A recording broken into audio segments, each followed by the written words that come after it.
Hello future doctors, क्या हाल चाल। Welcome to this third video of chemical kinetics, जहां पर हम पढ़ेंगे आज zero order, first order, pseudo first order reaction.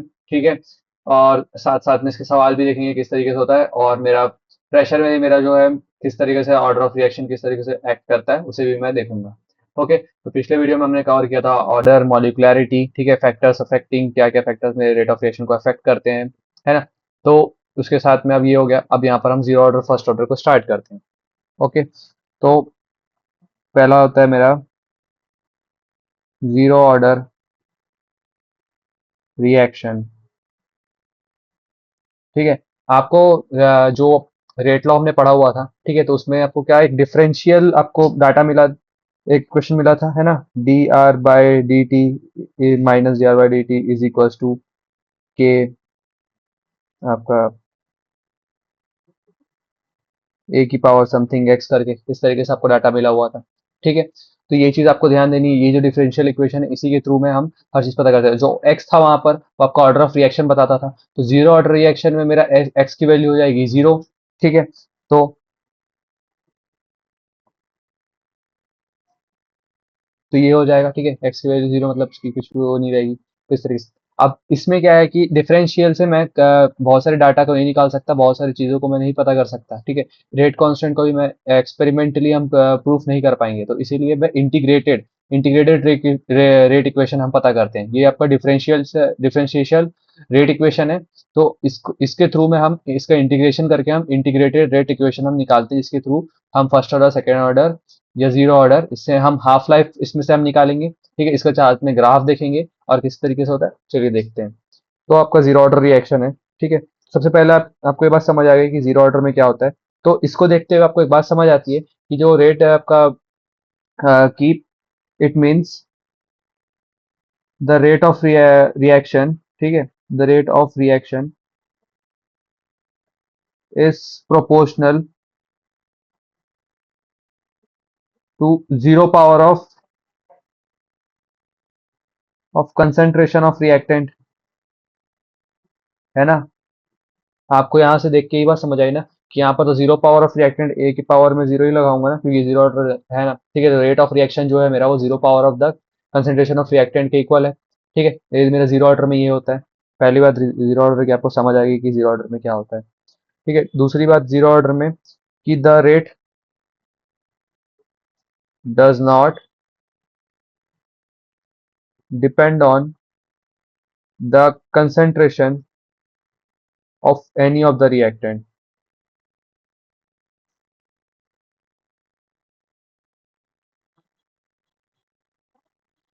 ठीक है, तो जो मेरा रेट ऑफ रिएक्शन है वो किसी भी मेरे कंसेंट्रेशन ऑफ रिएक्टेंट के, ठीक है, रेट ऑफ रिएक्शन जो है मेरा डिपेंड नहीं करेगा कंसेंट्रेशन ऑफ द रिएक्टेंट। कोई भी इसमें रिएक्टेंट एक हो चाहे दो हो, उसमें किसी से भी डिपेंड नहीं करेगा मेरा रेट ऑफ रिएक्शन। ओके। उसके बाद में तो ये हमने क्वेश्चन पढ़ा था, तो हम इसको यहाँ ले गए,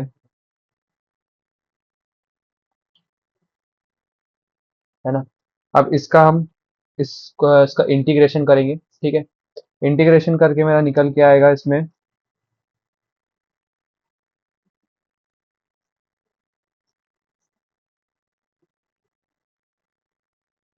आई मेरा एक नॉर्मल कांस्टेंट है। इंटीग्रेशन करने के बाद में ये निकल आपको इसके मैथ्स में ध्यान नहीं देना है। बस आपको डायरेक्ट इसमें जो इसके रिजल्ट्स आते हैं आपको उससे मतलब होना चाहिए, आपको उसमें ध्यान देना है। ठीक है। सो तो यहाँ पर ये हो गया। ठीक, इसमें से जो निकल के आता है मेरा K is equals to R not minus R upon T. ये मेरा मेन फॉर्मूला है पहला, के का। ठीक है, ये मेरा के का पहला मेन फॉर्मूला है, आपको ध्यान देना है इस बारे में। दूसरा, अब अगर मैं इसमें ग्राफ बनाता हूँ, ठीक है, तो इसको अगर मैं इस तरीके से लेके जाऊं, K T plus R is equals to R not, ये मेरा एक इक्वेशन हुआ ना। ठीक है, तो अब इसमें अगर मैं ग्राफ बनाऊं, ठीक है, Y is equals to M X plus C से अगर इसको बनाना चाहो तो इसमें बन जाएगा, तो ये मेरा वाई है। ठीक है, एक मिनट, अगर मैं के टी, ठीक है, is equals to R not minus R, अगर मैं ग्राफ बनाता हूँ graph between R and time T के बीच में मेरे को ग्राफ बनाना है, ठीक है। तो हम क्या करेंगे, आर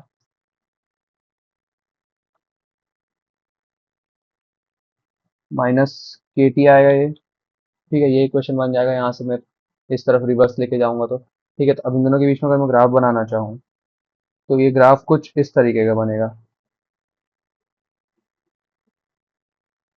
ठीक। यहाँ पर क्या है, कंसंट्रेशन ऑफ आर है, यहाँ पर टाइम है, ठीक। ये मेरा वाई है, ठीक है। ये मेरा सी है प्लस एम एक्स, ठीक। तो एम मेरा क्या बताता, स्लोप, जो कि मेरा माइनस के टी है, ठीक। माइनस के मेरा, तो स्लोप क्या बताएगा मेरा, माइनस के, ठीक है। और जो इंटरसेप्ट है वो मेरा आर नॉट है, ठीक। सी को मैं इंटरसेप्ट बोलता हूँ अगर आपको ग्राफ के बारे में पता है तो, ठीक है। तो ग्राफ के बारे में इसमें क्या बोलता है, ग्राफ में क्या होता है, ग्राफ का जो स्ट्रेट लाइन का जो इक्वेशन होता है, y is equal to M X plus C होता है, ठीक है। y is equal to M X plus C होता है ना। तो इसको मैं इसी रिस्पेक्टिव में डाल के अगर मैं कंसेंट्रेशन ऑफ रिएक्टेंट और टाइम के बीच में अगर मैं निकालूँ किसी, ठीक है, ग्राफ में, तो स्ट्रेट लाइन इस तरीके का मेरा ग्राफ निकल के आएगा। ओके। तो इससे क्या मेरे को समझ आता है, तो आपको ये बारे में ध्यान रखना है कि कभी भी अगर इसमें ग्राफ आए तो आपका स्लोप क्या बताता है, आपका इंटरसेप्ट क्या बताता है, आपको इस बारे में ध्यान रखना है। तो आपका स्लोप जो है वो क्या है, माइनस के है, ठीक। आपका इंटरसेप्ट जो है वो क्या बताता है, मेरा आर नॉट बताता है। आर नॉट क्या है, concentration of reactant at time zero, ठीक है। और आर कंसेंट्रेशन आर क्या है, आर मेरा है concentration of reactant at time T, ठीक है। इसके बाद में हम आगे बढ़ते हैं कि जो है मेरा zero order reaction are not so common, ठीक है, मेरे को बहुत कॉमनली देखने को नहीं मिलता है, ठीक है। And they occur under special conditions, बहुत स्पेशल कंडीशंस में मुझे देखने को मिलता है, ठीक है। जो मेरा जीरो ऑर्डर का रिएक्शन है वो मुझे बहुत कॉमनली देखने को नहीं मिलता है, कुछ स्पेशल कंडीशंस में मुझे देखने को मिलता है, ठीक है। तो क्या क्या स्पेशल कंडीशंस है हम ये देखते हैं अब। तो सम एंजाइम कैटेलाइज्ड रिएक्शंस हो गए, ठीक है। Reactions which occur on metal surface,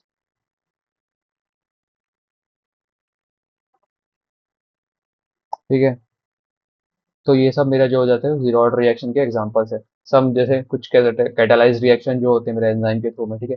आप बायो में बहुत सारे रिएक्शंस पढ़ेंगे जिसमें एंजाइम यूज हो रहा है ना। जो एंजाइम से कैटेलाइज हो रहा है तो वो सारे जीरो ऑर्डर में आ जाएंगे, बहुत सारे। और मेटल सरफेस पे जो जो रिएक्शंस हो रहे हैं वो भी मेरे जीरो ऑर्डर पे आ जाते हैं, ठीक। इसका एक एग्जांपल हो जाएगा कि जो डिकम्पोजिशन है ऑफ गैशियस अमोनिया, ठीक है, ऑन प्लैटिनम, ठीक है। प्लैटिनम क्या एक मेटल है, platinum surface at high temperature and pressure, ठीक है। तो आपके पास समझ आ गया कि decomposition of gas, ammonia gas का डिकम्पोजिशन है मेटल सरफेस प्लेटिनम सरफेस के इसमें हाई प्रेशर हाई टेम्परेचर में, एक जीरो ऑर्डर रिएक्शन का बात कर रहा है मेरे से, ठीक है। नेक्स्ट हम आते हैं इसको, आप अमोनिया का जो रिएक्शन है वो आप पढ़ेंगे आप आपका 15 ग्रुप में, ठीक है, आपका नाइट्रोजन फैमिली में, तो आपको और आइडिया लगेगा। एक बात आपको और ध्यान रखनी है कि जो ये जो डिकम्पोजिशन है, ठीक है, अमोनिया का एट मेटल सरफेस, जो प्लेटिनम के सरफेस में, पर एक और डिकम्पोजिशन है अमोनिया का जो कि मेरा फर्स्ट ऑर्डर रिएक्शन बताता है, वो जीरो ऑर्डर रिएक्शन नहीं है। अब आपको बहुत बात को ध्यान रखनी है, ठीक है। तो ये क्या है कि decomposition of NH3 on finally, ठीक है, डिवाइडेड प्लेटिनम सरफेस, ठीक है। फाइनली डिवाइडेड प्लेटिनम सरफेस पे जो मेरा अमोनिया का डिकम्पोजिशन होता है, ठीक है। तो ये मेरा जो है वो फर्स्ट ऑर्डर रिएक्शन है, ठीक। अगर ओवरऑल प्लेटिनम के सरफेस पे हो रहा है तो वो मेरा जीरो ऑर्डर है, अगर फाइनली डिवाइडेड प्लेटिनम सरफेस लिखा है तो मेरा फर्स्ट ऑर्डर रिएक्शन है। तो अब आप बात को ध्यान रखिए, ओके, ठीक। उसके बाद में अगला आता है मेरा पॉइंट कि जो thermal thermal decomposition of HI on gold surface. तो ये थर्मल डिकम्पोजिशन जो HI का होता है गोल्ड सरफेस पे, ये मेरा एक जीरो ऑर्डर रिएक्शन है। ठीक है, इस जीरो ऑर्डर रिएक्शन। ठीक, इसका इक्वेशन आपका कैसे रहेगा? HI gold H2 + I2। ठीक है, उसके बाद में आता है मेरा एक और रिएक्शन है जो मेरे आपको मैंने बताया था, फोटोकेमिकल रिएक्शन जो होता है। ठीक है, तो फोटोकेमिकल रिएक्शन में मेरा एक जीरो ऑर्डर रिएक्शन होगा। ठीक, तो रिएक्शन बिटवीन हाइड्रोजन, है ना, और क्लोरीन। ठीक है, तो रिएक्शन बिटवीन हाइड्रोजन और मेरा जो क्लोरीन होता है अंडर आपका लाइट के थ्रू में, HV के थ्रू में, इसको मेरा जीरो ऑर्डर रिएक्शन होता है ये मेरा। ठीक है, hydrogen and chlorine under influence of UV light, H2 + Cl2 H new 2HCl। ठीक, ये बेसिक सी बातें हो गई, इसके एग्जांपल से बात हो गई। आपको मेन ये याद रखना है। ठीक है, ये आप ये इसका मेन इक्वेशन है। इसके बाद में हम हाफ लाइफ के बारे में बात करते हैं। हाफ लाइफ क्या होता है कि द टाइम टेकन एट विच जो कंसंट्रेशन का uh, जो रिएक्टेंट का जो मेरा कंसंट्रेशन है वो हाफ हो जाए। ठीक है, इतने टाइम में जब मेरा रिएक्टेंट का जो कंसंट्रेशन जो हाफ हो जाए, कितने टाइम में हो जाता है, उसको मैं हाफ लाइफ बोलूंगा। ठीक है, तो देखो, तो नॉर्मल मेरा जो यहाँ पर रेट इक्वेशन मेरा क्या निकल के आया था यहाँ पर इससे। ठीक है, -KT, ये मेरा इसका रेट इक्वेशन निकल के आ गया था। ठीक है, अब आपको ये बात ध्यान देनी है इसमें कि, तो हाफ लाइफ के बारे में बात करते हैं। हाफ लाइफ, ठीक है, मैंने आपको क्या बताया था, वो टाइम जिसमें रिएक्टेंट का जो है वो मेरा हाफ हो जाए कंसंट्रेशन। ठीक है, वो टाइम पे होता है ये। तो इससे मैं ऐसे करूंगा। ठीक है, R∆0/R A/T। आपको पता है कि क्या है, मेरा रेट कांस्टेंट है, T मेरा टाइम है, R0 मेरा क्या है, रिएक्टेंट का concentration at time zero, R मेरा एट टाइम T। ठीक, अब किसी भी टाइम पे, किस टाइम पे मेरा ये चीज हो रहा है। ठीक है, जब मेरा R =R0/2 हो जाए। ठीक है, ये बात आपको समझ आ गई। ये इस टाइम पे जब मेरा कंसंट्रेशन ऑफ रिएक्टेंट हाफ हो जाए, उस टाइम को मैं बोलूंगा T हाफ, यानी कि हाफ लाइफ उसका। ठीक,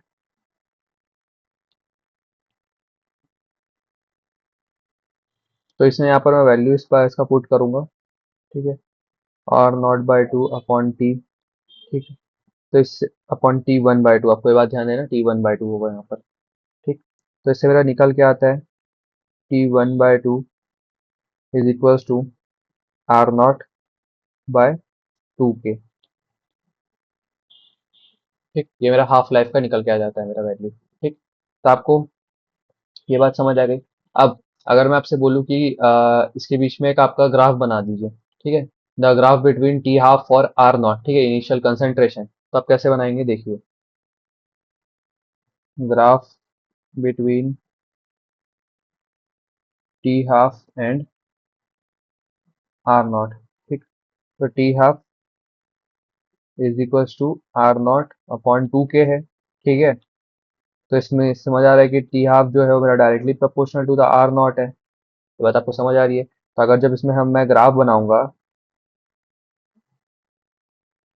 है ना, तो ये जो ग्राफ होगा वो स्ट्रेट लाइन होगा। ठीक है, टी हाफ, ये बात आपको समझ आ गई कि टी हाफ किस तरीके से मेरा R0 पे डिपेंड करता है, डायरेक्टली प्रोपोर्शनल होता है, स्ट्रेट लाइन ग्राफ बनाता है मेरा। ठीक है, ये एक हो गया। उसके बाद में अगला आता है, आपको ये बात बताया था मैंने कि यहाँ पर ये इंडिपेंडेंट ऑफ द कंसेंट्रेशन होता है यहाँ पर मेरा। ठीक है, इंडिपेंडेंट ऑफ द कंसेंट्रेशन होता है। ओके, जो रेट है, तो अगर इंडिपेंडेंट ऑफ द कंसेंट्रेशन होता है तो इसका मैं ग्राफ कैसे बनाऊंगा, वो इस तरीके से कुछ बनेगा, रेट और मेरे टाइम के बीच का ग्राफ, है ना, क्योंकि कंसेंट्रेशन के इंडिपेंडेंट है। तो ये बात आपको समझ आ गई। सो ओवरऑल इसका यहाँ पर जीरो ऑर्डर का समरी मैं आपको दे देता हूँ, ठीक है, जिससे आपको हर चीज़ आसानी हो।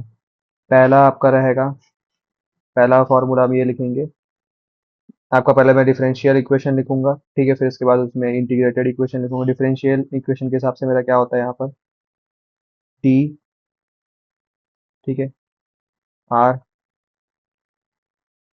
Is equals to K T minus D are plus के डेल्टा टी। ये पहला मेरा डिफरेंशियल इक्वेशन हुआ, ठीक। दूसरा, अब इसका अगर मैं इंटीग्रेटेड इक्वेशन निकालूं, तो ये मेरा क्या निकल के आएगा, मेरा R is equals to R not minus K T, मेरा दूसरा फॉर्मूला होगा जीरो ऑर्डर का। तीसरा मेरा क्या आता है, मेरा टी हाफ का वैल्यू आता है। टी हाफ का मेरा वैल्यू कितना यहाँ पर आया, आर नॉट अपॉन टू के, आर नॉट अपॉन टू के, ये मेरा हो गया। इसमें मेरा ग्राफ किस तरीके से बनेगा, आपको मैंने बताया था, ऐसा ग्राफ बनेगा, ठीक है, जिसमें मेरा स्लोप जो है वो माइनस के होगा। ये मेरा आर और टाइम टी के बीच में बन रहा था। इसका मेरा ग्राफ किस तरीके से बनेगा यहाँ पर, इसका ग्राफ मेरा बनेगा एक स्ट्रेट लाइन, ठीक है, मेरा किसके बीच में, टी हाफ और आर नॉट के बीच में, ये एक स्ट्रेट लाइन ग्राफ बनेगा। ये बात आपको समझ आ गई। और आप, ये हो गया, ठीक है, तो ये पॉइंट्स थे बेसिक, ठीक है, जो आपके जीरो ऑर्डर में जितने आते हैं इसमें से आपके बन जाएंगे। ओके, अब आते हैं हम फर्स्ट ऑर्डर रिएक्शन में।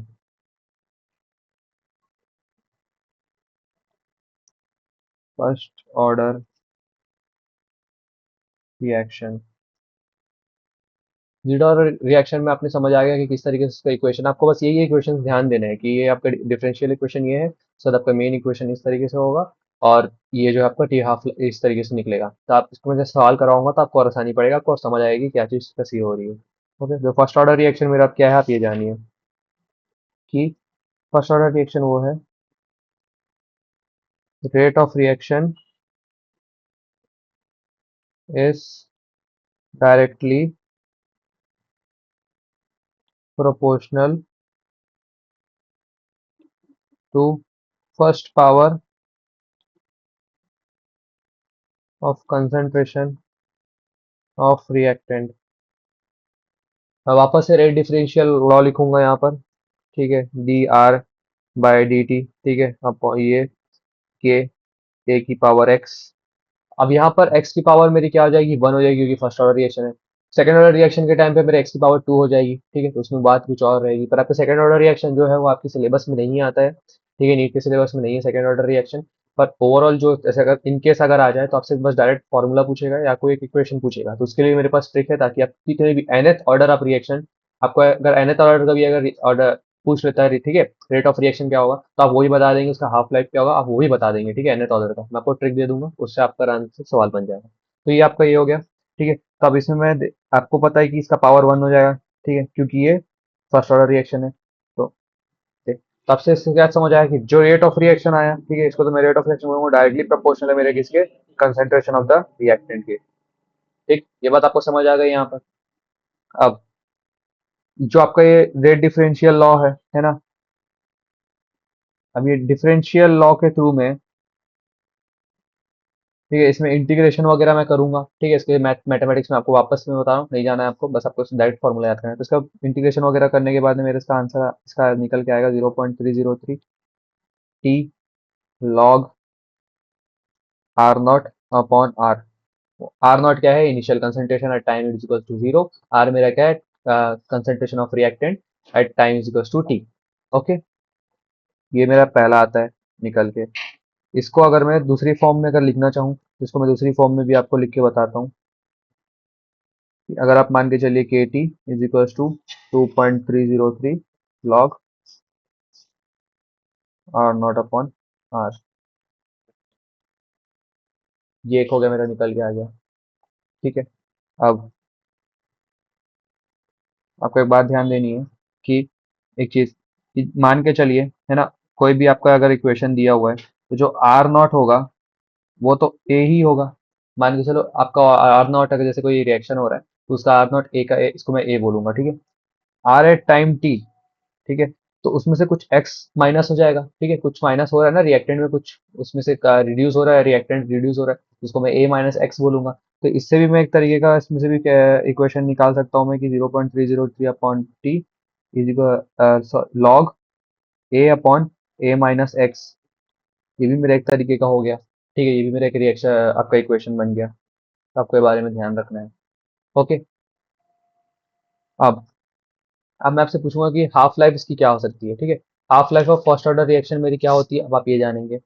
तो वापस से इसमें मैं अगर हाफ लाइफ का कंसेप्ट लगाऊं, तो ये के था, ठीक है, तो 0.303 by T log R not upon R. तो इसके बदले में आर इज इक्वल टू मेरा क्या हो जाएगा, हाफ लाइफ के लिए आर नॉट बाई टू हो जाएगा, ठीक है। ये क्या हो गया मेरा आर नॉट बाई टू। तो K is equal to 0.303 by T. तो ये क्या होगा मेरा लॉग टू। लॉग टू मेरा क्या होता है, 0.3 इसकी वैल्यू होती है लॉग टू की, ठीक है, अपॉन टी इंटू 0.3। तो इससे मेरा क्या निकल के आया, 0.693 बाई के टी वन बाई टू। अब बहुत इंपॉर्टेंट चीज आपको समझनी है यहाँ पर। आपने देखा था कि जो जीरो ऑर्डर रिएक्शन है उसका टी हाफ जो है वो डायरेक्टली प्रोपोर्शनल है इनिशियल कंसेंट्रेशन ऑफ रिएक्टेंट के। पर फर्स्ट ऑर्डर के केस में जो आपका हाफ लाइफ का जो है वो आपका इंडिपेंडेंट हो जाता है आपका initial concentration of the reactant के, ठीक है। ये बात आपको ध्यान देनी है। तो it T half is independent of R not, ठीक है। इनिशियल कंसंट्रेशन क्या है रिएक्टेंट की, मेरे से कोई मतलब नहीं, वो जीरो आपका इंडिपेंडेंट होता है आपको, ठीक है। ये बात आपको समझ आ गई। तो अब कुछ बातें हैं, ठीक है, तो नॉर्मल सी बातें हैं, इसकी आपको इसके अलग अलग आप फॉर्म बता दे रहा हूँ मैं, ठीक है। तो इसका भी मैं आपको एक समरी इसका समरी मैं आपको बता दे रहा हूँ ताकि आपको मुश्किल ना हो। इसके कुछ एग्जांपल्स हैं, ठीक है, फर्स्ट ऑर्डर के क्या क्या एग्जांपल है पहले वो बता देता हूँ, उसके बाद मैं आपको समरी दे देता हूँ इसका। तो एग्जांपल्स, फर्स्ट ऑर्डर रिएक्शन।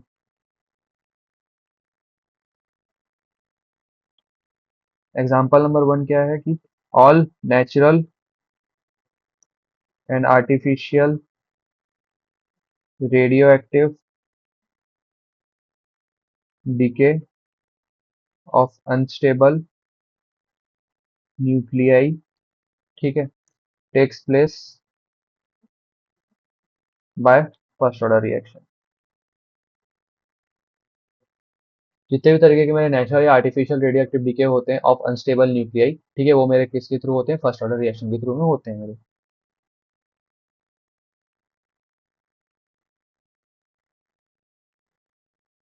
ठीक। दूसरा आता है मेरा कि हाइड्रोजीनेशन, तो मेरा हाइड्रोजीनेशन है, ठीक है, ऑफ इथेन, ठीक है, and decomposition composition of N2O5, ठीक है, NO2, ठीक है। ये भी मेरा क्या है, फर्स्ट ऑर्डर रिएक्शन है।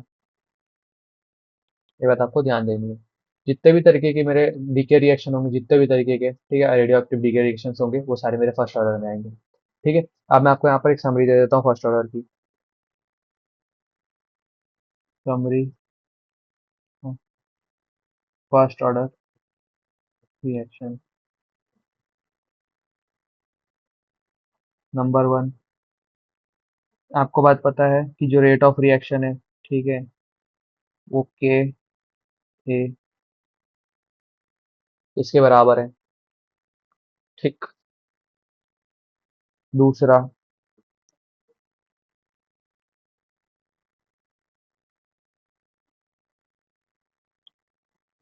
R is equal to R not E minus K T. ये एक तरीके का मेरा डिफरेंशियल इक्वेशन है। जब आप लॉग सॉल्व करेंगे ना, तो इससे ही आपका निकल के आता है K is equal to 2.303 upon T log R not upon R करके। ये इसी से इस इक्वेशन से निकल के आता है। तो ये लॉगरिथम इक्वेशन है मेरे, आपको ध्यान देनी है, ठीक।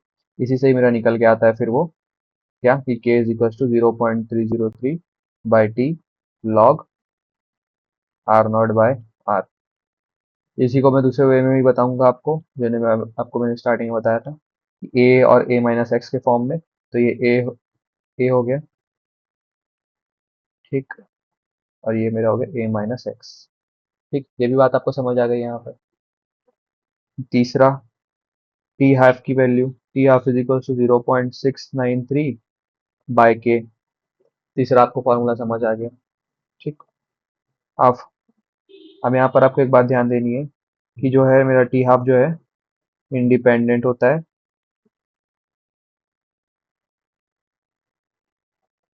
Independent of initial concentration. ठीक है, इनिशियल कंसंट्रेशन ऑफ रिएक्टेंट। ठीक, आपको ये बात समझ आ गई। अब थोड़ा ग्राफ इसके बाद इसका ग्राफ देखेंगे मैं। ठीक है।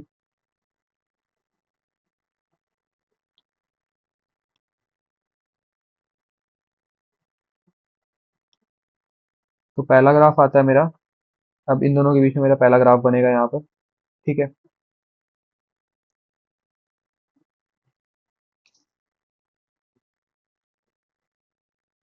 L N R. आपको इसको डिफरेंशियल इक्वेशन आपको पहले लॉगरिथम इक्वेशन में बनाना, उसके बाद आप इसका ग्राफ देखेंगे। ओके। सो ये वाला इस पे ग्राफ आपको बताने से पहले मैं आपको एक डेरिवेशन दिखा देता हूँ ताकि आपको और इजी पड़े, है ना। तो ये जो आपका देखिए, ये वाला जो आपका है, ठीक है, इसका एक डेरिवेशन है।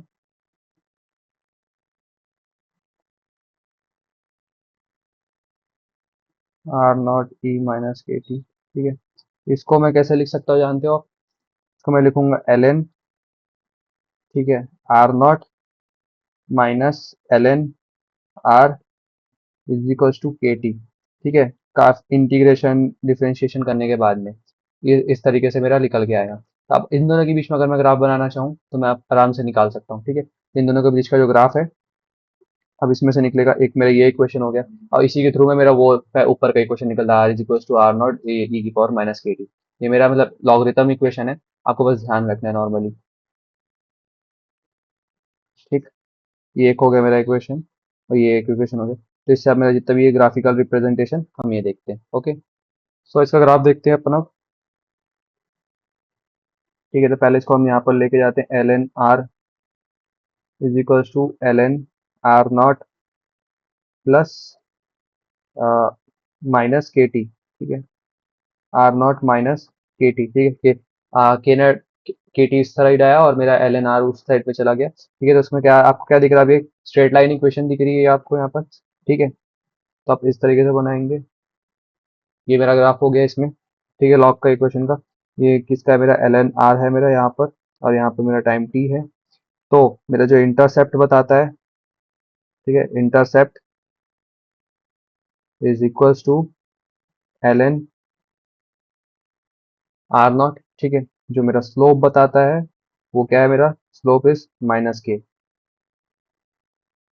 ये बात है, आपको ध्यान रखनी है। अगर मेरा इस फॉर्म में अगर मेरा ग्राफ आता है, आपको ध्यान रखना है। वैसे इस लेवल का सवाल बहुत कम एक्सपेक्टेड है। ठीक है। इस तरीके से इसका इंटरसेप्ट निकालने का, लॉग निकालने, क्योंकि लॉग पे इतना सवाल आपसे नहीं पूछता है, काफी कैलकुलेटिव हो जाएगा।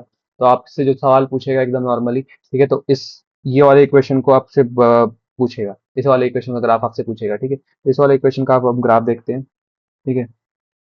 के T is equal to 2.303 log A not by A. ठीक है, या R not by R not use करते हैं, आर नॉट बाय आर।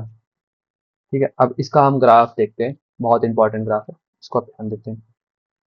तो इससे मेरे को समझ आता है कि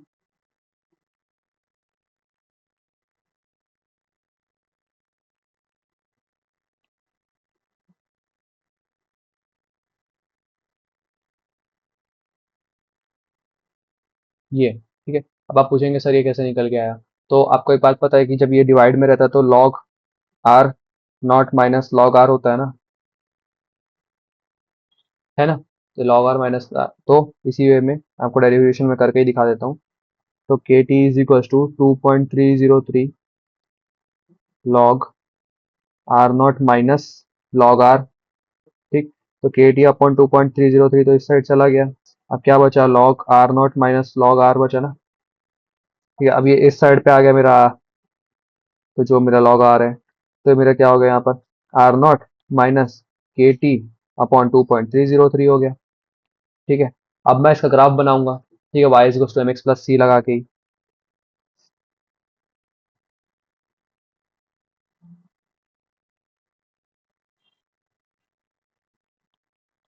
अब इसका ग्राफ कैसे बनेगा? सेम इसी तरीके से बनेगा मेरा ग्राफ। ठीक है, तो यहाँ पर क्या है, लॉग ए है, यहाँ पर भी टाइम टी है। अब इसका स्लोप क्या देगा मुझे, ये बहुत इंपॉर्टेंट चीज है, इसमें बहुत बार सवाल आ चुका है। दिस इज माई स्लोप, ये मेरा स्लोप बताएगा। और जो मेरा इंटरसेप्ट है वो मेरा क्या है, लॉग नॉट ए। अगर ये इक्वेशन आता है आपका, ठीक है, जिसमें ये y है, ठीक है, ये c है प्लस ये एम एक्स, ठीक है, x जो है मेरे t पे, मेरा x एक्सिस पे है ना मेरा t। इस अगर इस इक्वेशन पे मेरा अगर सवाल आता है, इस इक्वेशन से अगर आपको स्लोप निकालने, इक्वेशन ऐसे दिया है जिसमें स्लोप निकालने बोलता है, तो आपका स्लोप क्या निकल के आएगा, माइनस के अपॉन 2.303। इसका इंटरसेप्ट क्या निकल के आएगा, लॉग ए ए नॉट या आर नॉट। ठीक, लॉग आर नॉट आपका निकल के आएगा। ठीक है, ये बात आपको ध्यान देनी, ये आपका इसका हो गया। आप एक आपसे इस इक्वेशन का अगर आपसे पूछता है कि इस इक्वेशन का ग्राफ क्या होगा, तो आप ऐसे बनाएंगे, इस इक्वेशन का ग्राफ आपका इस तरीके से आएगा, ऐसा आपका ग्राफ आएगा। ठीक है, इसमें ये ए टी है और ये टी है। तो फिजिक्स में आप वेरियस तरीके के ग्राफ आप पढ़ते हैं, तो आपको लॉग में किस तरीके का ग्राफ बनाना है, कैसे बनाना है, आपको इसको आप समझ सीख जाएंगे। इसमें आपको बस नॉर्मली देखना है कि ऐसे ऐसे तरीके के ग्राफ बनते हैं मेरे। ठीक, आप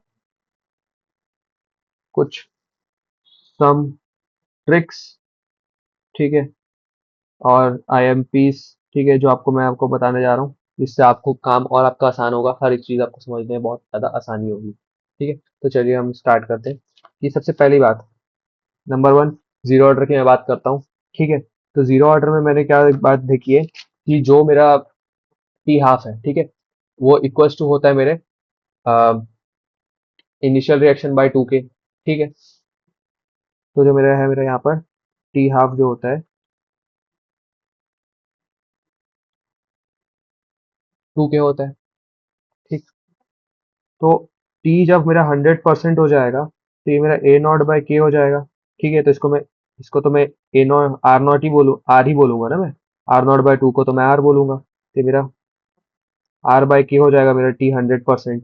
ठीक है, एट टाइम 100। ठीक है, ये हो गया इस तरीके से। तो मेरे को ये बात समझ आई कि टू के half life is equal to 200%।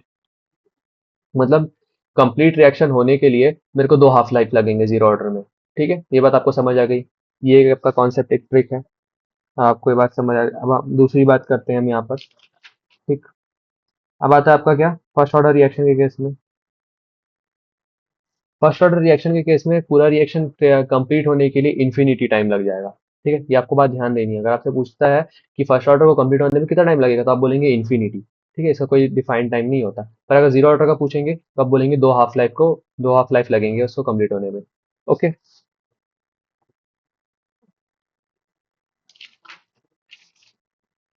सो यहाँ पर आपका T 100 is equal to infinity. ठीक है, ये मेरा फर्स्ट ऑर्डर है। First order reaction never completes.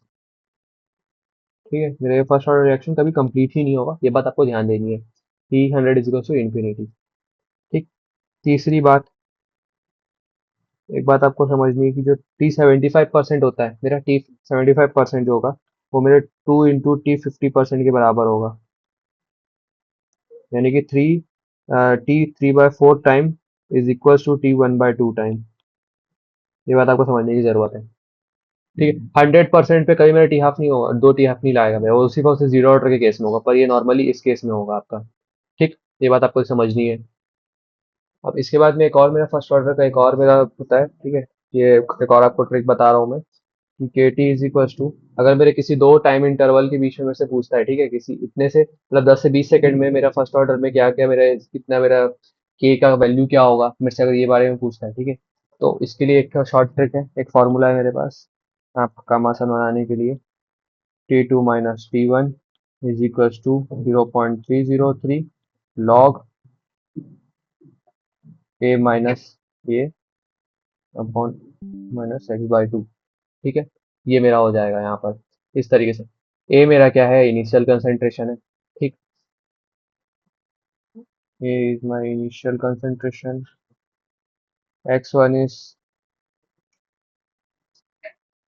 Concentration at T1 और x2 is concentration eight T2। ये बात आपको समझ आ गई? तो इससे आप आराम से और भी सवाल, जितने भी तरीके के सवाल आप बना सकते हैं इस ट्रिक के थ्रू में। ठीक है, अब हम आगे बढ़ते हैं। अब आपको एक बात समझनी है कि इसमें प्रेशर का ही बहुत सारा चीजें आती है। प्रेशर से भी हम किस तरीके से ऑर्डर ऑफ रिएक्शन पता करें, हम ये बात जानते हैं। ओके, सो प्रेशर चेंज के बारे में मैं आपको बताता हूँ। ठीक है, pressure change method for calculation of value of rate constant. ठीक है, रेट कांस्टेंट का वैल्यू मैं प्रेशर चेंज केस में कैसे बताऊंगा। ठीक है, तो एक एग्जांपल के साथ मैं आपको समझाता हूँ मैं। मान के चलिए ए है, उससे मेरा बी प्लस सी बना। ये मेरा गैसियस हो गया, ये मेरा गैसियस हो गया, ये मेरा गैसियस हो गया। टोटल प्रेशर मेरा क्या हो जाएगा, partial pressure P A plus P B plus P C होगा। ये बातें आपको पता है। ठीक है, तो अब यहाँ पर देखते हैं। तो A V plus C gas हो गया। तो at time is equal to zero, time is equal to zero में मेरा तो पी इनिशियल इतना ही रहेगा। ठीक है, और ये दोनों तो जीरो जीरो बने होंगे, एटीएम एटीएम है इसका यहाँ पर, है ना। ठीक है, तो मेरा पी है टी इक्वल टू जीरो में मेरा पी इनिशियल रहेगा ए का। ठीक है, और जीरो जीरो एटीएम रहेगा मेरा यहाँ पर बी और सी का। पर एट टाइम टी, ठीक है, टाइम टी पे ये क्या हो जाएगा मेरा P not minus x ATM. ठीक है, और ये एक्स एटीएम हो जाएगा और ये भी मेरा एक्स एटीएम हो जाएगा। तो इससे मेरा जो पी ए आता है निकल के, तो P one P I minus x हो जाता है ये। ठीक है, पी आई माइनस एक्स हुआ यहाँ पर। तो इससे पी आई माइनस, तो इससे सबसे पहले मैं पी टी निकालूंगा, पी टोटल।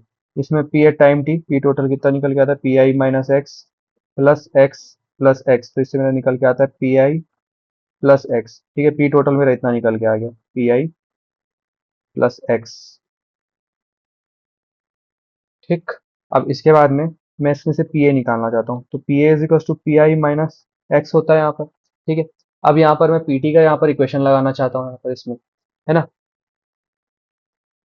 तो पीटी का मैं अगर इक्वेशन लगाता हूँ यहाँ पर, तो इसमें क्या निकल के आया, X is equal to P T minus P I होता है। ठीक है, तो यहाँ पर P A is equal to P I minus bracket में P T minus P I, है ना। तो ये ओवरऑल मेरा निकल के क्या आ जाएगा, two P I minus P T, है ना। इतना मेरा पी ए का आ गया वैल्यू। तो P A is equal to two P I minus P T.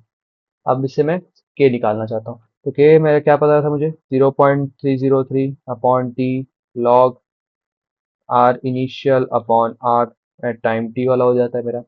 ठीक, तो यहाँ पर मेरा प्रेशर इनिशियल है। ठीक है, तो मेरा पी आई ही रहेगा, है ना। और मेरा पी टोटल का वैल्यू मेरा क्या हो जाएगा यहाँ पर, अब ध्यान देंगे।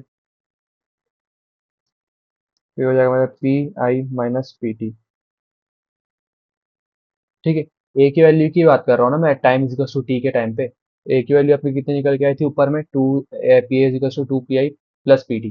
तो इससे मेरा ये निकल के आ गया, ये मेरा इक्वेशन एक हो गया। ठीक, तो आपको इस बारे में ध्यान देना है, ये आपका, इसके थ्रू में आप कोई से भी सवाल आप आराम से बना सकते हैं। इसके बाद मैं आपको सवाल कराऊंगा तो आपको और आइडिया लगेगा।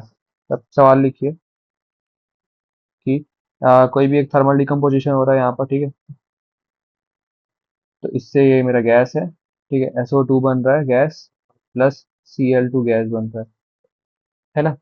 तो फर्स्ट, इसका अगर मैं टाइम इज टू जीरो की बात करूँ, ठीक है, तो टोटल प्रेशर की वैल्यू थी यहाँ पर, टोटल प्रेशर की वैल्यू थी 0.5। ठीक है, एट टाइम इज टू 100 पे टोटल प्रेशर की वैल्यू थी 0.6।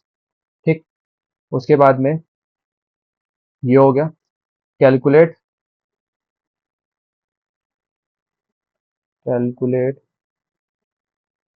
Rate of reaction when total pressure is 0.6। मतलब इस बारे में बात करें, जब मेरा टोटल प्रेशर 0.6 होगा तब इसको रेट ऑफ रिएक्शन मुझे बताइए। ठीक, तो आपको ये बात ध्यान देनी है क्या, आप पहले रिएक्शन लिखेंगे, SO2 Cl2 gives SO2 plus Cl2। तो पी इनिशियल इसका ये हो जाएगा। ठीक, इसका जीरो और जीरो हो जाएगा, फिर ये पी इनिशियल माइनस पी रहेगा, पी और पी, ये समथिंग कुछ माइनस हो रहा है इसमें यहाँ पर एट टाइम टी, और ये टाइम एट जीरो हो जाएगा मेरा। तो इसमें से मेरा क्या निकल के आ रहा है फिर आपका, फिर डायरेक्ट आपका यही फॉर्मूला निकल के आएगा। तो आप यहाँ पर फॉर्मूले में आप डालेंगे क्या, 0.303 by T log P initial upon 2 P initial minus P T आप लगाएंगे। पी इनिशियल मेरा कितना दिया हुआ है यहाँ पर, 0.5 दिया हुआ है ना, जीरो टाइम पे इसका इनिशियल वैल्यू 0.5 अपॉन 2 इंटू 0.5, और मेरा पी एट टोटल कितना दिया हुआ है 0.6, 0.6 लगाऊंगा यहाँ पर। इसको मैं सॉल्व करूंगा तो इससे मेरे के की वैल्यू निकल के आ जाएगी, हाँ 0.303। और टाइम यहाँ पर मैं कितना लगाऊंगा, यहाँ पर 100 आएगा ना मेरा टाइम पे, क्योंकि ये 100 सेकेंड से मेरा पूछ रहा है। ठीक, तो आपका ये हो जाएगा यहाँ पर log 0.5 अपॉन 0.4, 0.03 बाय 100 इंटू 0.969, ये शॉर्ट होके मेरा आ जाएगा 2.3 इंटू 10⁻³ सेकेंड्स। ये मेरा के की वैल्यू आ गई। इस तरीके से मेरे प्रेशर के आप क्वेश्चंस आप आराम से बना सकते हैं डायरेक्टली फॉर्मूला लगा के। ठीक, अब एक बार एक और आपको शॉर्ट ट्रिक दे रहा हूं मैं। ये तो आपका इनिशियल और आपका फाइनल के बारे में पूछा है ना, अगर मुझसे इनिशियल और फाइनल के बारे में ना पूछ के मेरे से किसी और तरीके से इस प्रेशर के बारे में पूछ ले तो इसमें क्या फॉर्मूला लगेगा। तो इस बारे में आपको बहुत ध्यान से ध्यान देना है। यहाँ पर फिर से एक ट्रिक है आपके लिए। अगर मेरे से पूछे कि वैन, मैं पी इन्फिनाइट इन्फिनिटी के बारे में बात कर रहा हूँ, ठीक है, पी इन्फिनिटी में उसका इतना प्रेशर है और पी एट टाइम टी में उसका इतना प्रेशर है, अगर ये चीज मुझे गिवन है, ये दो चीज अगर मुझे गिवन है, ठीक है, तब मेरा ये इक्वेशन का इसका मेरा फॉर्मूला क्या होगा, तो ये हो जाएगा मेरा,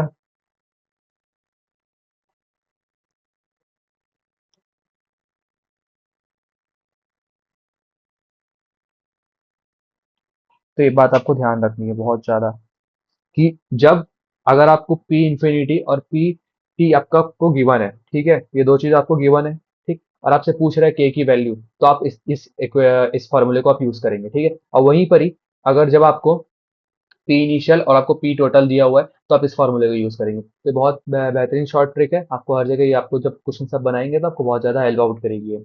ओके, अब और कुछ कुछ मेरी तरफ से शॉर्ट ट्रिक आपका ऑर्डर ऑफ रिएक्शंस में।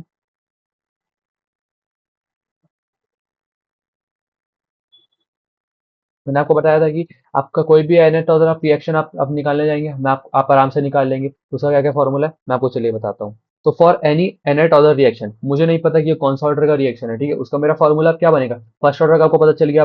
अब हर क्वेश्चन में आप डिफरेंशियल इक्वेशन और इंटीग्रेशन तो आप नहीं कर सकते, ठीक है, फर्स्ट ऑर्डर का आपको पता है, जीरो ऑर्डर का आपको पता है कि आप उससे डिफरेंशिएशन इंटीग्रेशन करके आप बना लेंगे, पर आप फर्स्ट और उसके अलावा सेकंड ऑर्डर थर्ड ऑर्डर ये सबका डिफरेंशियल इंटीग्रेशन करते करते आपको टाइम निकल जाएगा। तो इसके लिए मेरे पास शॉर्ट ट्रिक है ताकि आप किसी भी ऑर्डर ऑफ रिएक्शन में आप आराम से निकाल जाए और आपको क्वेश्चन बन जाए। ठीक है, तो ये क्या है मेरा शॉर्ट ट्रिक कि K T is equal to 1/n-1 upon R at time T, ठीक, n-1 minus R upon R not n-1,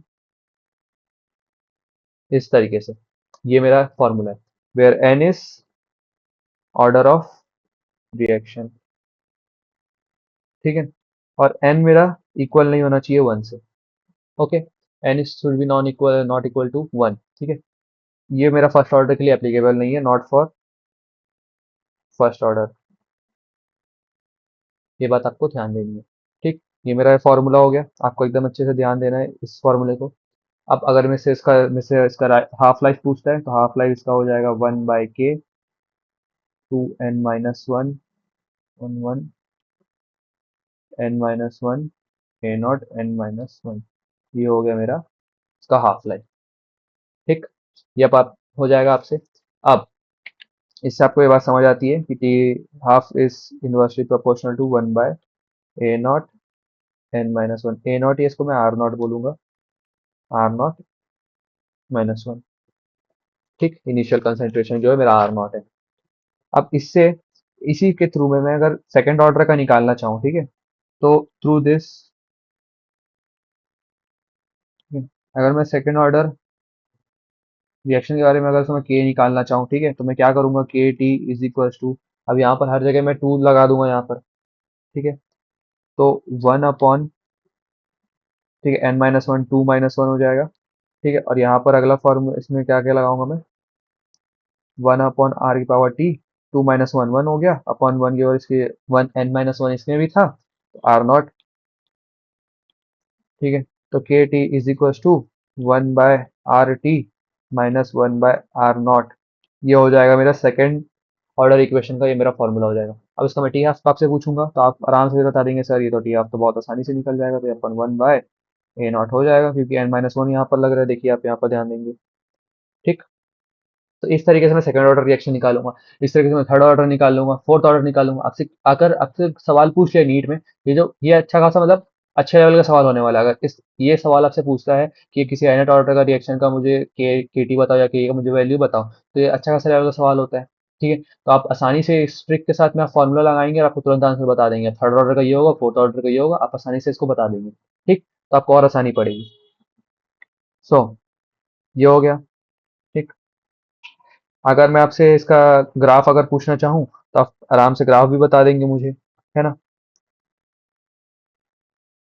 T half का मेरा ग्राफ हो जाएगा यहाँ पर, टी हाफ वर्सेस अगर मैं 1/a0 अगर निकालता हूँ इसके बीच का ग्राफ, तो आप इसको इस तरीके से बना लेंगे, टी हाफ अपॉन 1/a0, एक स्ट्रेट लाइन बनेगा, ठीक है। और इसका स्लोप जो है वो मेरा 1/k देगा। देखो सेकंड ऑर्डर पे क्वेश्चंस नहीं आते, बहुत ज़्यादा ही वो है, पर आपको थोड़ा बहुत मैं बता दे रहा हूँ, आपको आइडिया रहना चाहिए कि सेकंड ऑर्डर रिएक्शन को किस तरीके से हम बनाते हैं, ठीक है। तो इस तरीके से इसका ये रहेगा, ओके। तो आपने प्रेशर के बारे में सीख लिया, आपने nth ऑर्डर का ट्रिक पता कर लिया, आपने ये सब पता कर लिया, तो आप अब ऑर्डर ऑफ रिएक्शन बनाने के लिए पूरी तरीके से रेडी है। अब आपके पास में कोई भी क्वेश्चन आ जाए, कुछ भी सवाल आ जाए, आप जो भी ऑर्डर ऑफ रिएक्शन आप आराम से बना लेंगे, ठीक है। तो मैं आपको कुछ क्वेश्चन अब करा देता हूँ, जिससे आपको और आइडिया लगे और आपको आप आराम से क्वेश्चन बना ले, ठीक है। तो अब यहाँ पर ये अच्छा खासा डिफिकल्ट लेवल का सवाल होगा अगर आ गया आपके नीट में, तो ठीक है, नहीं तो पर ऐसे नॉर्मली आपका नहीं आता है नीट में सवाल इसके, ओके, पर आपको ध्यान देना है। सो आपसे कुछ क्वेश्चंस मैं करवाता हूँ, ठीक है, तो आपको और आइडिया लगेगा। तो मेरी के की वैल्यू दी हुई है, ठीक है, ए से मेरा प्रोडक्ट बन रहा है पी, ठीक है, के की वैल्यू मुझे दी हुई है 0.2 इंटू 10⁻², सेकेंड्स माइनस 1, ये मेरा एनसीईआरटी का क्वेश्चन है, ठीक है।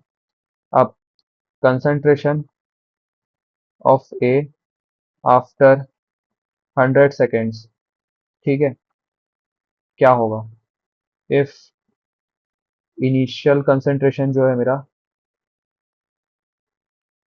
ए का, वो मेरा कितना दिया है 0.1 लीटर मोल लीटर माइनस 1, इस तरीके से, ठीक है। अब आप एक बात ध्यान रखेंगे कि इस चैप्टर में लॉग एंटी लॉग ये सब का बहुत ज़्यादा ही वो रहता है, ठीक है। तो आपको लॉग और एंटी लॉग को बहुत अच्छे से आना चाहिए, आपको अगर इलेक्ट्रोकेमिस्ट्री अच्छी करनी है, मतलब क्वेश्चंस उसके जो लॉग वाले हैं उसको अच्छा करना है, और आपको केमिकल काइनेटिक्स में भी जो लॉग, इसमें जो लॉग वाले सवाल हैं, ऐसे तो नॉर्मली आते हैं लॉग के सवाल, मैं आपको एक छोटा सा मैं आपको बता दूंगा लॉग की के वैल्यू किस तरीके से हम निकालते हैं। पर अगर एंटी लॉग कहीं पर लग रहा है तो आपको मुश्किल हो सकती है, तो आप उसको फिजिक्स में बहुत अच्छे से बेसिक मैथमेटिक्स में बहुत अच्छे से सीखिएगा कि लॉग एंटी लॉग हम कैसे निकालते हैं, तो आपको बहुत आसान पड़ेगा इस चैप्टर में, ओके। तो मेरा इससे मेरे को समझ आता है कि मेरा R0 मेरा 1 दिया हुआ है, ठीक है। के की वैल्यू मुझे 2 इंटू 10⁻² दी हुई है, ठीक। टाइम मुझे 100 दिया हुआ है, तो मुझे क्या निकालना है यहाँ पर, आर निकालना है मुझे, ठीक। और मुझे ये बता चुका है ये कि ये एक फर्स्ट ऑर्डर रिएक्शन है, ठीक। तो आप क्या करेंगे, लिखेंगे के 2.303 अपॉन लॉग, इसकी वैल्यू R0 अपॉन आर, के की वैल्यू कितनी है 10⁻², 0.303 बाय 100 लॉग, आर की वैल्यू 1 है, मैंने आपको बताया था कि माइनस हो जाता है यहाँ पर आर, ठीक है। तो 2 इंटू 10⁻² इंटू 100 अपॉन 2.303 लॉग 1 मेरा 1 हो जाता है, ठीक है, लॉग 1 मेरा 0 होता है, तो ये दोनों तो कट गए, ठीक है। तो बाकी क्या आ गया फिर यहाँ पर 2/2.303 माइनस लॉग आर, आर की वैल्यू आ जाएगी फिर इस साइड पे जाके -2.303 एंटी लॉग, ठीक है। लॉग इस साइड पे जाता है तो आपका एंटी लॉग हो जाएगा, inverse of log is equal to anti log हो जाता है मेरा, तो इस तरीके से आपको फिर सॉल्व करना है।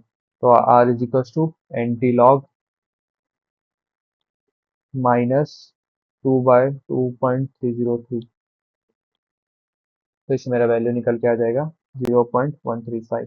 देखो, जो आपका ये है ना, एंटी लॉग कैसे निकालना कैसे नहीं निकालना, वो आप फिजिक्स में आप सीख लेंगे तो आपको और आसान रहेगा। बाकी एंटी लॉग पे नीट पे बहुत कम सवाल आते हैं, ठीक है।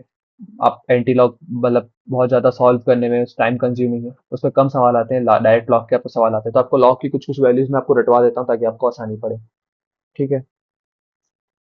तो वैल्यूज ऑफ लॉग मैं आपको रटवा दे रहा हूँ, आपको बहुत आसानी पड़ेगी इससे, आप क्वेश्चन आराम से बना लेंगे, ठीक। तो वैल्यूज ऑफ लॉग आपको बताता हूँ मैं, कि जो log 2 की वैल्यू है मेरी, वो क्या है 0.30।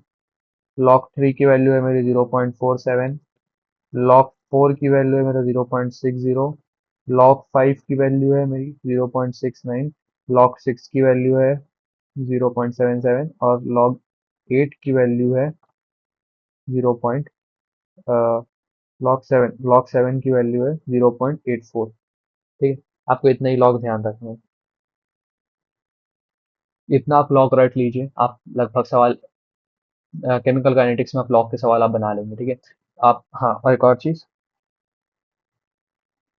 log 1 जो होता है वो 0 होता है, ठीक। और log 10 जो होता है वो मेरा 1 होता है, ठीक। ये बात है। इतने आप अगर आपको वैल्यूज पता है, ठीक है, log 1 = 0, log 10 = 1 और ये सब आपको पता है, तो आप इसमें केमिकल काइनेटिक्स में मैक्सिमम आप सवाल बना लेंगे, ठीक है। आपको आसान पड़ेगा सवाल बनाने में। तो आगे हम सवाल देखते हैं, चलिए फिर।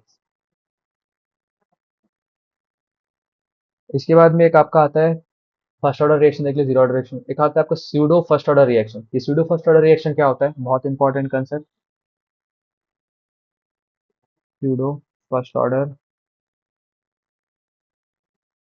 रिएक्शन, ठीक है। तो ये होता है कि जब मेरा रिएक्शन, ठीक है, which are not actually of first order but behave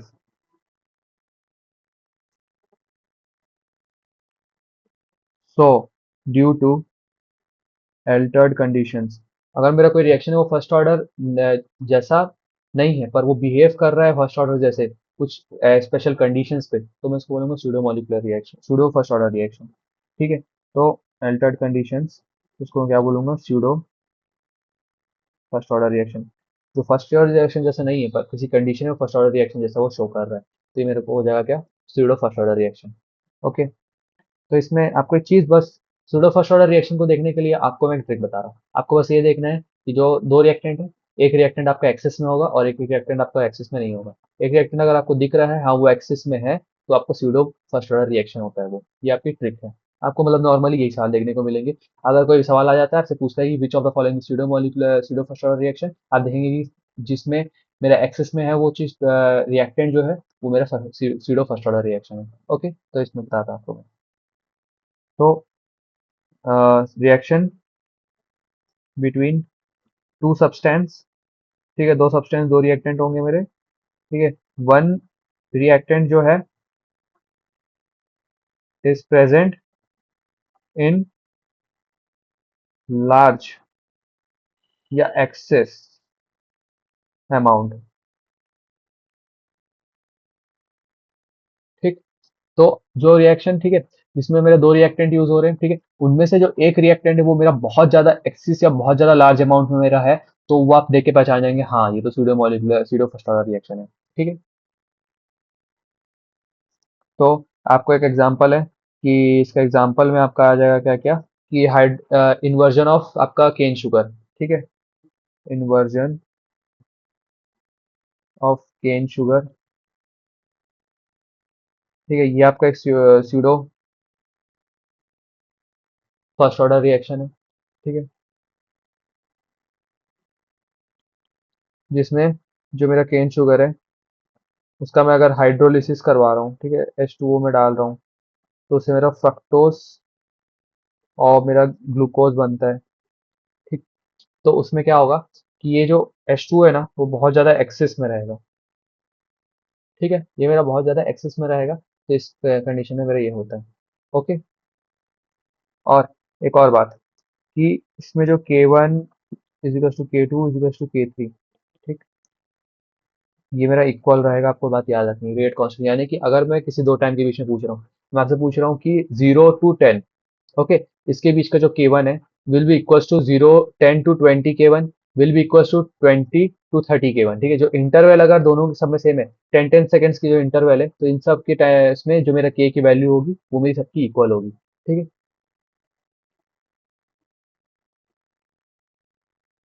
तो आपको यहाँ पर देखना है, एक क्वेश्चन है, चलो स्यूडो मॉलिक्यूलर का आपके एनसीईआरटी में दिया हुआ है, ठीक। तो एक आपको साफ साफ दिया हुआ है, स्यूडो फर्स्ट ऑर्डर रिएक्शन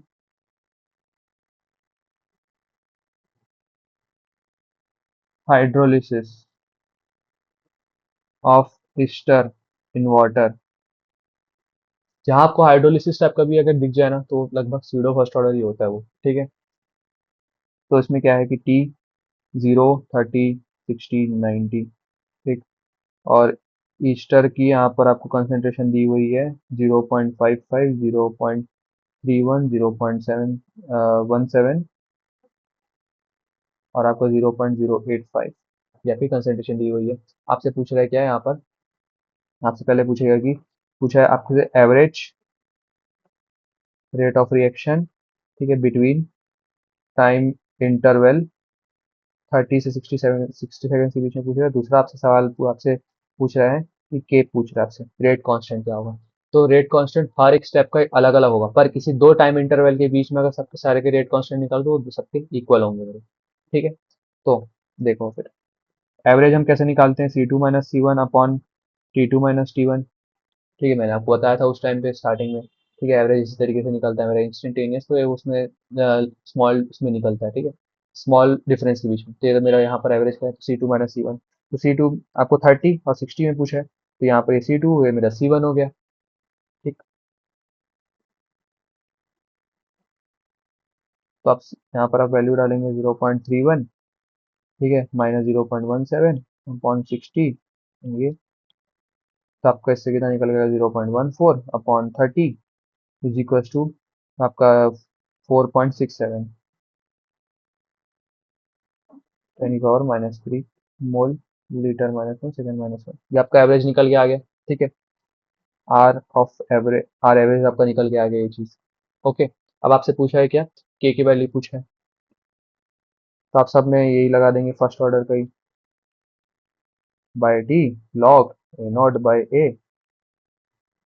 तो हर टाइम इंटरवल, ठीक है, 30 सेकेंड 40 सेकेंड ये सब में आप निकाल के इसमें से निकाल के उसके बाद में आप सबका टोटल एवरेज करेंगे और वो आपका हो जाएगा क्या, वो आपका एवरेज आपका रेट कांस्टेंट में आ जाएगा उसमें, ठीक।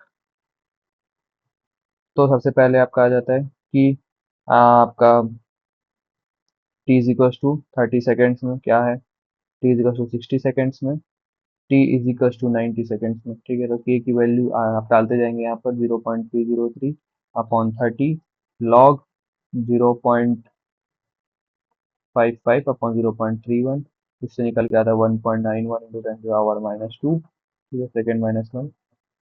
उसके बाद इसमें निकल के आता है 0.03 अपॉन 60 लॉग 0.55 अपॉन 0.17, ठीक है। तो इससे मेरा निकल के आएगा 1.96 10⁻⁻², और मेरा ये निकल के आएगा 0.33 बाय 90 लॉग 0.55 अपॉन 0.8085, ठीक है। जैसे मैं निकल के आएगा 2.07 इंटू 10⁻⁻², ओके। तो मैं आपसे वो पूछूंगा एवरेज के डैश क्या निकल के आ रहा है मेरा यहाँ पर, तो आप बोलेंगे 1.97 प्लस 1.96 प्लस 2.07 अपॉन 3 न्यूटन की पावर -2, ठीक है। इन तीनों को हम प्लस कर देंगे, ये जो तीनों हैं इसको इसको इसको ये तीनों को हम प्लस कर देंगे, तो इससे मेरा एवरेज निकल के आ जाएगा, ठीक। तो ये मेरा एवरेज मेरा निकल के आता है 1.98 इंटू 10⁻⁻², ठीक। ये हमारा सीडो मॉलिक्यूलर का भी मैंने आपको बता दिया, फर्स्ट ऑर्डर का भी आपको मैंने एक क्वेश्चन बता दिया। इस चैप्टर से आपका नॉर्मल फार्मूला बेस्ड ही सवाल आता है, ठीक है, बहुत आसान है, ठीक है। आप जितना ज़्यादा इसमें प्रैक्टिस करेंगे उतना आप बेस्ट हो जाएंगे इसमें, ठीक है। फार्मूला बस आपको ध्यान में है तो आप आराम से क्वेश्चन बना लेंगे, बस आपके ध्यान में आपको फार्मूला होना चाहिए, तो आप आराम से इसको क्वेश्चन तरीके बहुत सारे वैरायटी क्वेश्चन बना लेंगे। पीवाईक्यूज में भी बहुत सारे इसमें क्वेश्चन आए हुए हैं इसमें, तो आपको ध्यान देना है। डायरेक्ट ग्राफिकल क्वेश्चन पूछ ले रहा है, डायरेक्ट आपसे फॉर्मूलाज पे ही सवाल पूछ ले रहा है, तो एक दो क्वेश्चन हम देख लेते हैं तो आपको और आइडिया लगेगा, ओके। सो अब यहाँ पर एक क्वेश्चन देख सकते हैं आपके नीट 2019 का ये सवाल है, ठीक है। मैंने आपको परसेंटेज वाला सवाल नहीं करवाए थे, तो आपको यहाँ पर ध्यान देना है कि एक rate constant of first order reaction मेरा कंप्लीशन, ठीक है, first order reaction rate constant के दिया हुआ है, टाइम उसका मेरा बोला है कि time required for the completion of 99% of the reaction, ठीक है। तो आपको ये बात यहाँ आपको मैंने बताया था कौन सा, के इज इक्वल टू 2.303 ठीक है, लॉग ए अपॉन ए माइनस एक्स वाला मैंने आपको बताया था, है ना। तो x मेरा क्या हो जाए, अब यहाँ पर a की वैल्यू तो मेरी 100 रहेगी, क्योंकि जब आपको 99% बोल रहा है तो a की वैल्यू मेरी 100 रहेगी, और यहाँ पर जो मेरा कंज्यूम हो रहा है, ठीक है, तो वहां पर मेरा 99% मेरा हो गया, यानी कि जो उसकी उस टाइम पे मेरी जो कंसेंट्रेशन है वो 99 है, ठीक है। तो इससे मेरा क्या आ जाएगा यहाँ पर 2.303 बाई टी अपॉन लॉग 1, आपका ये 100 हो जाएगा अपॉन 100 - 1, ठीक है। तो k is equal to 0.303 by T log 100, 100 को मैं क्या लिखूंगा, 10 की पावर 2 लिखूंगा, ठीक। जिससे आपको एक कॉन्सेप्ट बन जाएगा आपका, लॉग 10 की पावर 2। अब एक लॉग क्या आता है कि अगर 10 की पावर 2 लिखा होता है तो 2 लॉग 10 हो जाएगा ये, ठीक। तो आपको यहाँ पर ध्यान देना है कि जब ये ऐसा लिखा के आएगा तो ये हो जाएगा 2.303 बाई टी 2 log 10, ठीक है। जो पावर ऊपर रहती है वो सामने आ जाती है और यहाँ पर log 10 ऐसे हो जाता है, ठीक है। अगर आपको बोलता है 2 log 2, ठीक है, log 2/2 हो जाएगा, तो ये मेरा क्या हो जाएगा 2 log 2, ठीक है। तो 2 × 0.3 ऐसा, ये इस तरीके से लॉग का एक और सवाल बनता है, इस तरीके से लॉग का एक और कैलकुलेशन है, ठीक है। तो log 10 की वैल्यू आपको मैंने बताई थी 1, ठीक है। तो 2.303 बाय टी इंटू 2 लॉग की वैल्यू 1 हो जाएगी, तो ठीक है। तो 4 पॉइंट आपका 606 हो जाएगा upon T is equal to K. तो आपको टाइम पूछा था तो उसको इस तरीके ले चलिए, अपॉन के हो जाएगा ये, तो इसका आपका आंसर हो जाएगा ये वाला बी, ठीक। अब ये जो क्वेश्चन है, तो आपको ये बात, आपको क्या क्या चीजें सीखने को मिली यहाँ पर, जिसको आप अपने कॉपी में नोट्स में ऐड करेंगे, कि अगर लॉग समथिंग ए, ठीक है, इसकी पावर एक्स है, तो इसमें मेरा क्या हो जाएगा, एक्स लॉग ए हो जाएगा। आपको ये बात अपने कॉपी में नोट करनी है, पहली चीज। दूसरी आपको ये बात नोट करनी है, अगर मेरे को बोला है कि 75% कंप्लीट, तो यहाँ पर मेरे जो आ, देखिए 75% कंप्लीट मतलब आर नॉट, इसमें मैं क्या मानूंगा, आर नॉट जो है मेरा 100 है, ठीक है। अगर कुछ नहीं दिया हुआ है तो मैं बोलूंगा आर नॉट जो है मेरा 100 दिया हुआ है, ओके। यहाँ पर 100 है, ठीक है, आर नॉट। तो 75% कंप्लीट अगर मैं बोलूंगा तो ये मेरा 75 हो जाएगा, मतलब कि 25 मेरा बचा हुआ है, ठीक। अगर आपसे पूछता है 75% बोलते हैं, आपको 3/4 बोलता है, तो यही बात हुई। अगर आपको क्वेश्चन में परसेंटेज के हिसाब से बोलता है तो आप 100 लेंगे, ठीक है। अगर आपको फ्रैक्शन में बोलता है 3/4 ऐसे करके बोलता है, तो आप वहां पर इनिशियल कंसेंट्रेशन आप 1 लेंगे, ठीक। तो ये 25 हुआ, 50% में मेरा क्या हो जाएगा, कंप्लीट हुआ, तो 100 - 60 40, ठीक है, सॉरी 50, तो ये मेरा हो जाएगा 50। 40% में अगर मेरे से बोलता है, ठीक है, तो यहाँ पर मेरा क्या हो जाएगा, 100 - 40 = 60, इस तरीके से बनेगा, ठीक है। तो आपको ये बात ध्यान रखनी है, ये आप अपने कॉपी में ऐड कर लेंगे, तब से आप आपके सवाल बनाने में आपको आसानी होगी, ठीक।